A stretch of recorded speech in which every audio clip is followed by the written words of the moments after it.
seductive? Hello. Is she seducing you guys? Am I? We don't have an intro. We never have an intro. You know how it is. So this week we're going to be doing something a little bit different, which is fun. So today we are going to be talking about seduction. We're kind of just going to be giving an overall view of what we sort of deem seduction as, and going a little bit deeper into how that looks culturally, how that looks in our personal lives, how that's affected us, etc., etc., etc. Okay, so here we go.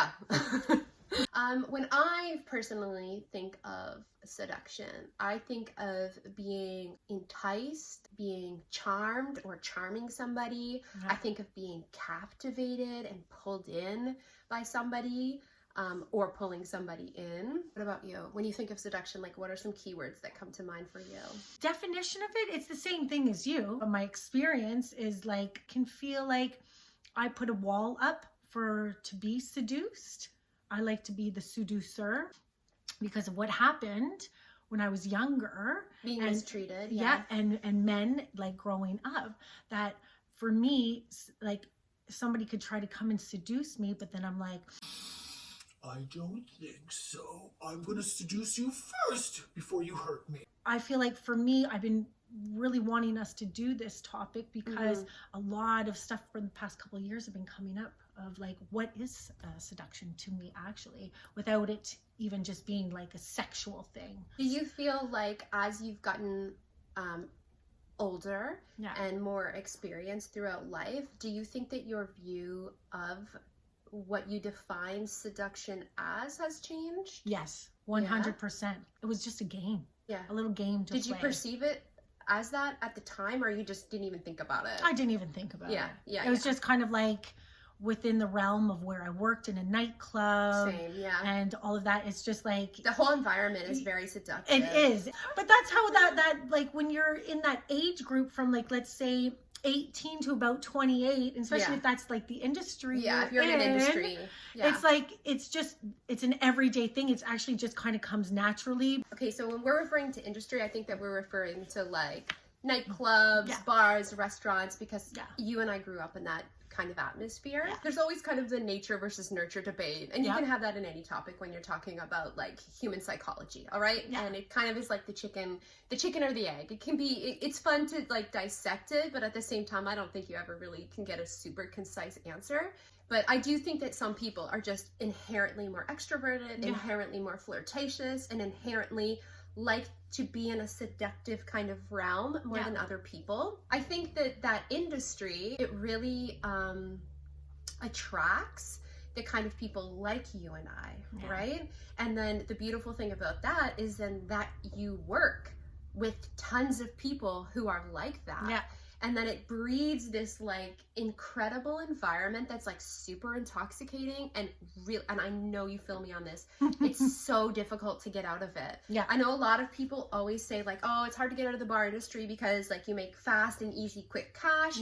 That's true. But I think more like when I got out of that lifestyle, I felt like the world was a bit gray, because you're just surrounded by such like hedonistic vibes, and you can't get that anywhere else in life. You know, the people who work in that industry are overtly seductive, whereas subtle seduction is also a thing. And I am not suggesting that just because you're overtly like into overt seduction, that doesn't mean that you don't play in the realms of subtle, right? Because of course you do. There's different scenarios, but I think that if you're looking at like where you generally, if it was to be like on a scale, you know what I mean? I feel like you and I tend to like a little bit more of a overt seduction than a subtle one.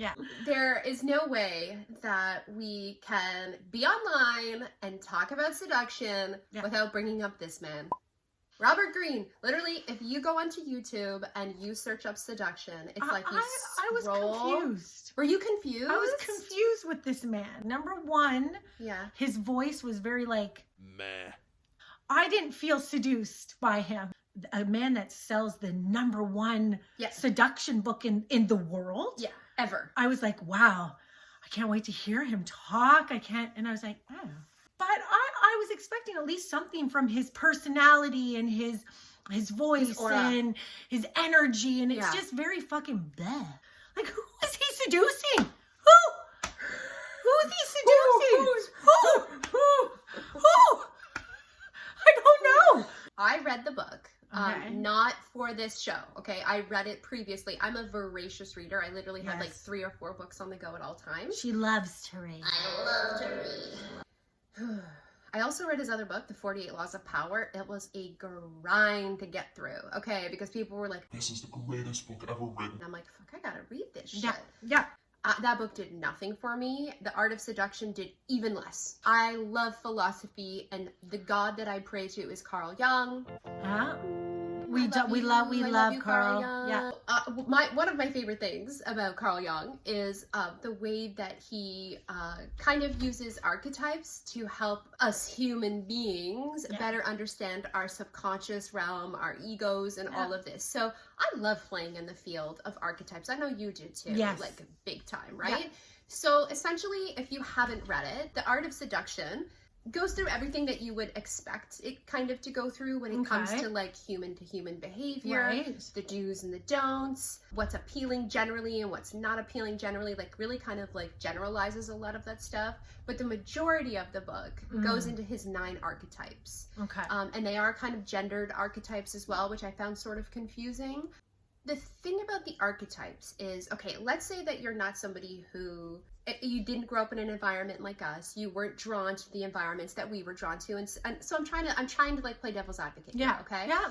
You want to learn about seduction. And you go on the internet, and who should you find but Robert Greene? Here's kind of like my anxiety and my fear when someone is to pick up this book, is that I would hate for somebody to read this book, go into the 9 archetypes, and then feel like, okay, this is the archetype that I feel like embodies me the most. Okay. And then they become really rigid with it. I feel like seduction is like your fingerprint.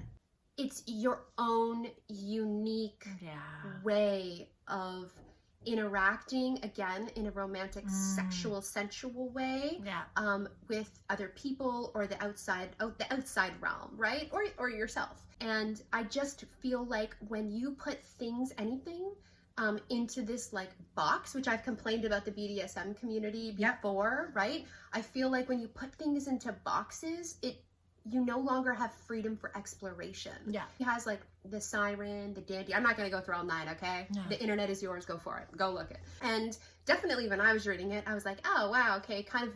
I'm kind of feeling like the coquette is probably, sort of the aura that I would put out there. Yeah. But I'm reading the others and I was like, yeah, I'm a little bit of this, a little bit of this. So I feel like if you're kind of like new to seduction, or you're easily influenced by materials that you read or great thinkers, I could see somebody becoming really rigid in the way that they feel like they need to. This is the way I have to seduce. Yeah. If you imagine yourself, you empathize with somebody who's just really, and you have a lot of clients like that. Yeah. Imagine you gave them that book and then the next time they see you, they're acting like really rigid, like, no, I've got to be the siren. It totally dismantles the whole system of natural seduction and finding, and in episode 4, we will be going into self-seduction, which is so important. So not self-pleasure, self-seduction. Robert Greene actually starts looking like a goddamn hero when you start going and searching for things on YouTube in regards to seduction, right? Because I feel like he actually speaks of it in a sort of positive way, for lack of a better term. Yes. But if you keep kind of like scrolling or you go onto blogs, I feel like it can take you down 2 other places, which is the manosphere of like a pickup artist and red pill content. Yeah. And then also like the divine feminine. And both of those I feel like are deeply aligned with manipulation tactics. Yeah. I guess I feel like when I went and did some research on it, I felt like it was a really negative tone, Yeah. like a really negative, like, if you're gonna get the girl, you have to do this. To seduce your guy, be aloof. And there's such that negative, like, tone behind it. But I guess maybe that's what sells. Yeah. But also, too, maybe Yeah. that really is the way that people feel about it. If, Maybe. again, this is why I feel Is like, it? this is why I brought this up at the beginning, because I feel like it's important I to mean, kind excuse of my language, fudge. fudge. I think that when people aren't, and they go searching for information, they tend to want some really black and white answers.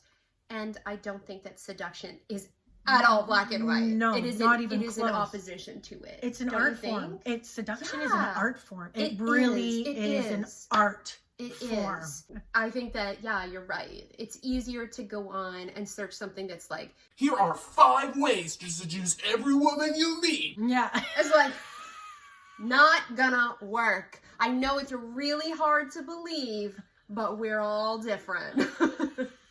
You cannot seduce Crystal and seduce me the same way. No. When it comes to seduction, there really, really, really, really isn't a one-size-fits-all. And I get that's why Robert Greene was like, here are some different options for how you can view seduction. But I still think 9 categories is not fucking enough.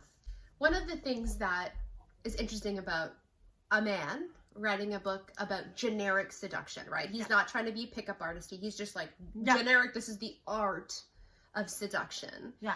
Is, again, don't get upset, everybody. Oh, I see their knickers. They're getting Oh, really they're getting tight. tight.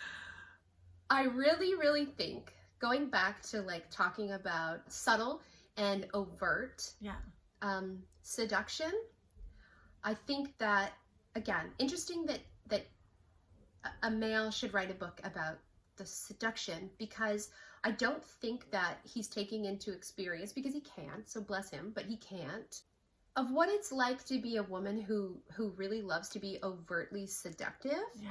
And how you're kind of labeled with that manipulative, promiscuous, like honestly, like kind of slutty. You're labeled with that, whereas men is very, very, very, very different. Yeah. I feel like men are permitted, I'm generalizing, okay? I'm not saying every man, every woman, just follow along, okay? Just open your mind a little bit.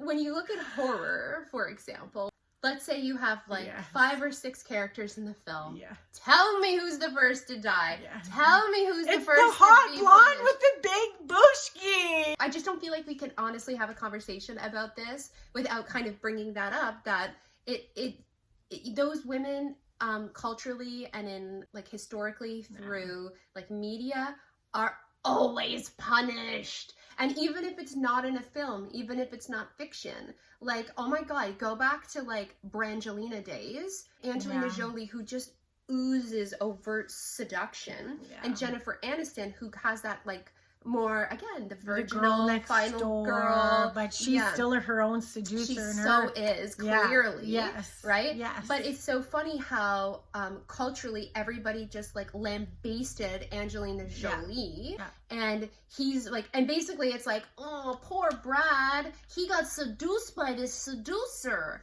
And like, he's such a victim of her sexuality. Tell me that's not true. Tell me it's not true.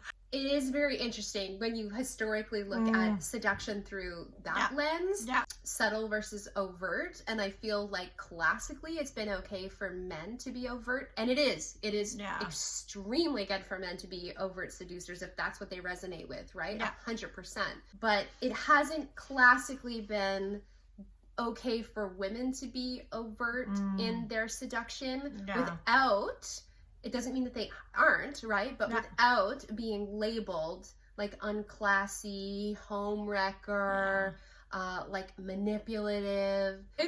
I feel like that's just the tip of the iceberg. That just kind of goes into some really like cultural definitions of seduction, along with our own personal views of seduction. But next week we are going to be talking about how we feel as personal seducers, kind of what our style is, what resonates with us, and how we like to be seduced. So take notes, because We always read the comments section. Okay. So yes, That's next it. week we're going to be talking about a different department of seduction. So please join us next week for that. Another thing that cannot go unmentioned, we have changed our name. Yes. So we've changed our channel name. Yep. We're no longer Bleeping Moms. We started that because we were just Like, hey, do you want to start a podcast? Yeah. we're like, yeah, sure, that'll be fun. And then our YouTube videos got way more views than our podcast, so we decided to take it to YouTube. Now we have almost 4,000 subscribers. So Thank you, men. Thank you, men, and 5% women. So now we will be known as the Modern Muses. And it took us a long time to come up with a name together. Yeah. Do you have anything else to say, or are we finishing up here? Like, share, and follow. Subscribe. And Leave a comment. comment. We like it. Okay, so that's all we have for you this week. Please join us next week. Keep coming back because we love you more than you love us. We love you. Okay. Bye. And look, you look taller than me today. Always, every day. But then we stand up. Stand up. Okay, are we ready? 1, 2, 3. My boobies are here, hers are down here. My boobies are here. And hers are here. There we go. Now you know our height. Now you know our height. I'm wearing my The cat's out of the bag. push-up The bra. pussy's out of the bag.